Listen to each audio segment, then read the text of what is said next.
Hey y'all, Jackie here, and we're already at day 5 for our Proverbs 31 challenge. And I'm excited because we're just going to keep this thing moving. We're going to keep it rolling. I had a busy day today, and I'm sure you had an awesome worship service today. Praise the Lord. But went to church. Then my 1-year-old grandson had his birthday and had to go to Houston and of course attend that. And so I'm here. It's late, but guess what? It's still day 5, and we're gonna keep it moving, keep it rolling.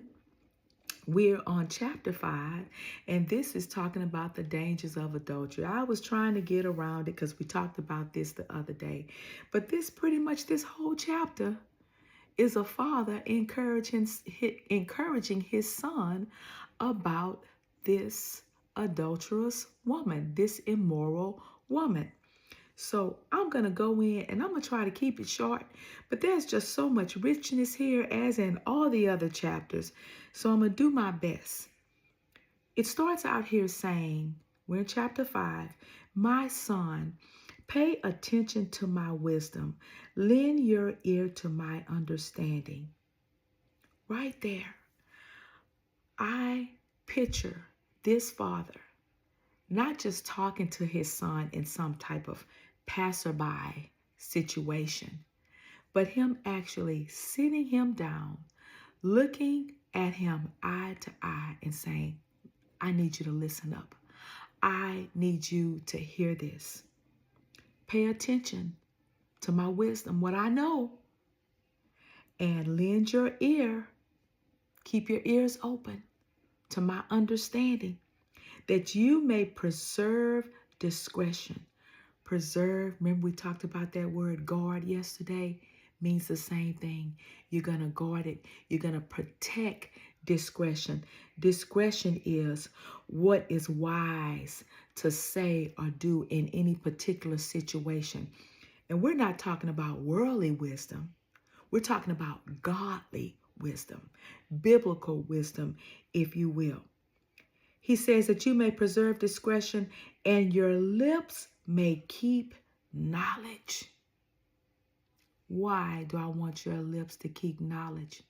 I'm getting ready to tell you. For the lips of an immoral woman drip honey. See, you got to know what you need to say, how you need to speak when this immoral woman comes up on you with words that are like honey, just dripping off of her lips. And her mouth is smoother than butter. See, I want to let you know, son, you're going to be tested. And guess what? This can apply to the daughter too. Remember, we talked about that in the first lesson. This applies to the daughter too. You are going to be tested, whether it's a son with a woman or a daughter with a man. Today, it could be both. However, I want you to be prepared. I want you to listen up. And he says, her mouth is smoother than oil, but in the end, she is bitter as wormwood. It's like poison. See, first, y'all, look, sin is pleasurable. It's exciting. Ooh, look at what she said. Look at what he said. Oh my goodness. And we're all engulfed in it. But the end thereof is like poison. Sharp as a two-edged sword. What happened to all of that smooth butter words? Now you're caught in a trap. Now it's sharper. Those words are cutting now. They're not so good like they sounded at first because of, we're going to keep on reading and see. Her feet go down to death. We talked about that the other day. Her steps lay hold on hell. See, there's nothing good about this relationship. All of that sneaking and hiding and ooh, the excitement that I'm gonna get to see him and her, even though we got to sneak, we got to go here and we got to go there. Oh, that's gonna come to a close. That's gonna come to an end, my sister, my brother. And I'm saying this with the greatest respect and the greatest of love. Look what they say here. Lest you ponder her path of life. Her ways are unstable. You do not know them. You know, it's amazing how we think we're in this affair. We in this relationship that is ungodly. And we think we know this other person. Oh, you don't know what's on their mind. And boy, I tell you, I'm trying to keep this at a minimum, but I think we're going to go a little minute because I want you to grasp this. I want you to understand. There are people sometimes you think you just going to get into a fling with them and it's going to be over. Oh, no. Oh, no. You're not going to leave me like that. You're not going to let me go like that. You don't know the ends of that thing, of this matter.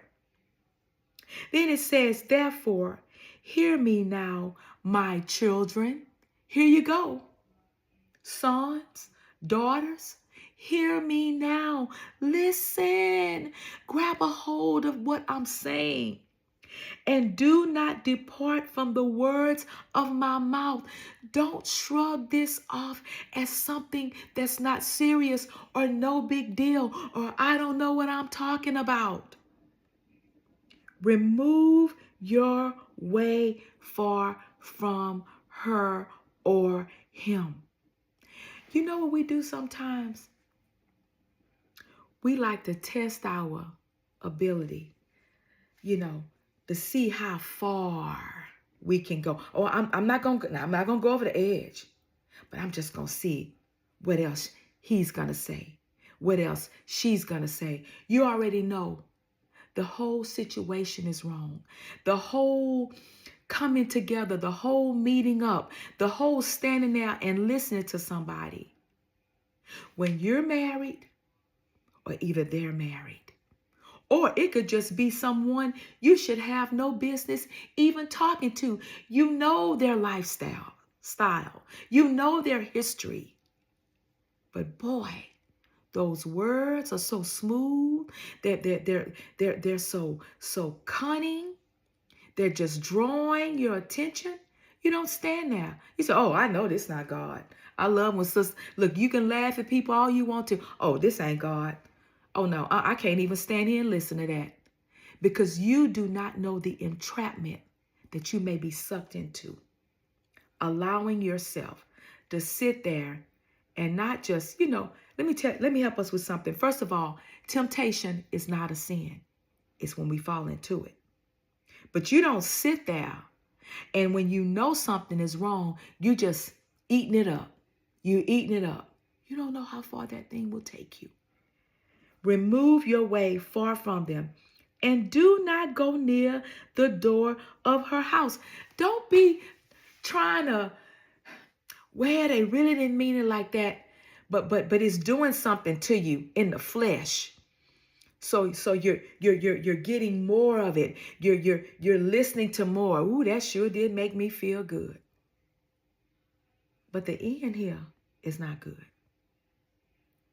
I want you to hear this and hear it well, because I have talked to sisters that have stepped out mainly with someone who was married. And they thought the end was going to be, oh, we're going to be together forever. Not so. Not so. It didn't happen like that. And then I want us to think of this. What if you were married? How would you feel to know that your husband is doing that to you? Sometimes we just need to just sit down and just think about this, neighborly thing, if you will. Do unto others as you would have them do unto you. Would you want someone to do you like that? Oh, but right now you're in the midst of it. You don't care. But that's why I'm here to encourage you. Says, do not go near the door of her house. Look, you decline all offers. And guess what? It shouldn't be that many, because once you shut it down, it's shut down. Lest you give your honor to others and your years to the cruel one.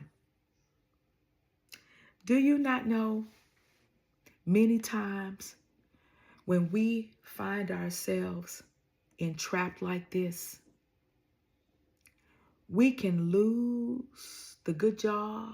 We can lose the good name. We can be stripped of those things.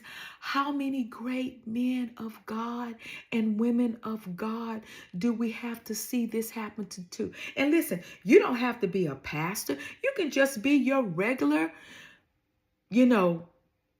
going on, walking in the Lord, witnessing for the Lord person. You don't have to be in the limelight, but we can see what happens to those who have been, on platforms that are huge, and their whole ministry crumbles because they refuse to turn away. You keep on reading, because I'm almost through. We're a little bit over time, but I think we need to hear this. This whole passage, I was trying to get around it, but there was so much meat in here. Listen what it says. Lest aliens be filled with your wealth, and your labors go to the house of a foreigner. Somebody else done come and took your job.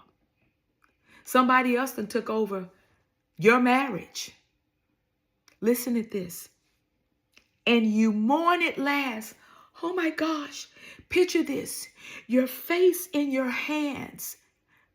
I can't believe this has happened. What was I thinking? Where was I? And look what it says. When your flesh and your body are consumed. This could mean anything. This could mean sexually transmitted diseases. This could mean it could be even the heartache, the heaviness of all of this that you have taken, sometimes not just yourself through, but your family through, your children through. When your flesh and your body are consumed, look what you say. How have I hated instruction? Why didn't I listen? My friend tried to tell me. She begged me not to enter into this relationship. My parents, my dad warned me. My mom warned me. How have I hated instruction, and my heart despised correction? Somebody tried to correct you on it. Girl, you don't tell me what to do. You're not my master. We got all these sayings. My kids say, you're not the boss of me. That's what they used to say to one another. You don't tell me what to do. You hated instruction and you despise the correction. I have not obeyed the voice of my teachers, nor inclined my ear to those who instructed me. Yo, we can go there. And listen, this is not a cut down. This is me trying to help you stay up, help you get to where you need to be so you can forsake this type of lifestyle. Because some people, I ain't got to worry about that. That ain't me. Let this flesh get loose. Let this flesh get loose. Let smooth words come to you. Let flowers come to you that are forbidden, and you not reject it immediately. Look what it says here. I was on the verge of total ruin in the midst of the assembly and congregation. Now you're exposed. Not everybody knows when you just could have cut it off right at the beginning. Oh, look, you married? Oh, I'm married. Someone asked me one time, you married? Happily? I said, yes, I'm married. Happily, unhappily, whatever. I'm not interested in no affair, in no whatever rendezvous or whatever with you. This was years back, y'all. Then I love this. Drink water from your own cistern and running water from your own well.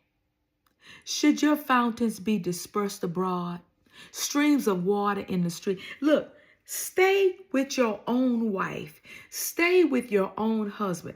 You got problems, work those things out. Now, let me tell you one thing I always like to bring up. If you are in a domestic violence situation, please seek help immediately. I am not talking about anything about staying with somebody, getting killed, whatever the case may be. I'm talking about a relationship here that just got off. Are y'all having some problems that can be clearly worked out?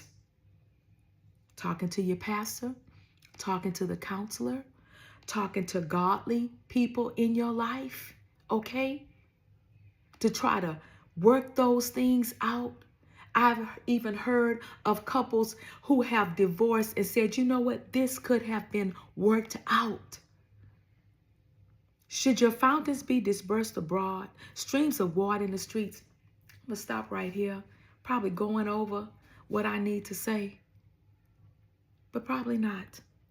How many men have been with women and women who've been with men and you've had children, but now the situation is such, they married. You don't want to ruin their marriage, so your poor child never know who their daddy is. What kind of man wouldn't even want to know about their children? Many, oh look, I don't want to mess up my marriage. Well, you shouldn't have been over there. You shouldn't have been putting your fountains, dispersing your fountains abroad, your streams of water in the street. This is what I'm calling it today. I'm trying to help us as a Christian group of people. And even if you're not, you know, there are people in different sex, job, sex, SECTS, if I'm spelling that right, that if you are found out to have committed adultery, you could lose your job. Sometimes even the world is saying no to this in some areas. Let them be only your own and not for strangers with you. Let your fountain be blessed and rejoice with the wife of your youth as a loving deer and a graceful doe. Let her breast satisfy you at all times and always be enraptured with her love. This is describing intimacy. We are all adults. Between a husband and a wife, what God called it to be. Sex is beautiful. It's beautiful in the confines of marriage. Okay? That's how God designed it. Y'all, I'm talking to you about something. Oh, she talking like she lived her. Oh no, honey, I've done some crazy stuff in my life. Why do you think I'm passionate about talking to you about this and other things? Because I have made some stupid, dumb mistakes in my life. And I want you to miss these pitfalls. That's why I'm here.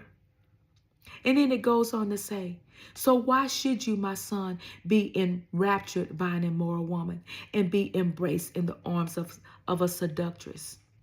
For the ways of man are before the eyes of the Lord, and he ponders all his paths. He knows everything you're doing. Look, you think you're keeping something secret? If God knows, honey, that's the number one situation that you don't want to be in. God will never not know what we are doing. God will never not know what we are saying, how we're living, how we're seducing, whatever it may be. God will always know. So whether the wife knows, the husband knows, God knows. And that's what's the most important thing here. So I am going to close this out. But I just wanted to encourage you today.